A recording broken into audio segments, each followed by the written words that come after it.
minute একটু ফেরত দিলেন না একটা বলা হলো আমরা কেরানীগঞ্জ ওই মেইন লাইন মেইন চুইস কোন আছে স্টেশন লাইন কাগজ ফেসায় আতো লাইন দেন দিয়েছি সাবধানে লাগাইস মাতো সাথ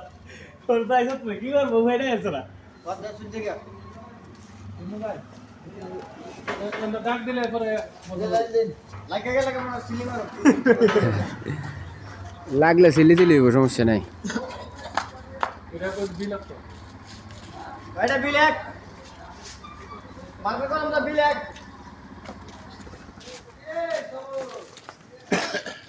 বলে লাগাস কত কোন মানে দেন না এটা অন্য না যাত্রা এটাই না আমি ডিপ কালার একটা রং ফেরে কালার ফেরে গেছে যে সাদা দেন তিলানো সব লাগ দেয় এখানে একটা কালার এজন্য সবটি বাড়ছে এখানে কালার বেশি বেড়ে গেছে যে তারপর তো বিভিন্ন কালার বিলাক্স নেই আরে দেওয়া তো হোক লাইটে বসেন লাইট আছে এই সাইডে ভাই কালারিং যত দিবেন আমি 100 লাইট দিলাম বেড়ে গেছে দেওয়াটা দুটোটা হতো তো রাতে বলতে দেবেন রাতে কোনো বড় সাইনবোর্ড জ্বালানো রাইতে বন্ধ হয়ে যাবেন যাইতে মহরে বন্ধ এত কারেন্ট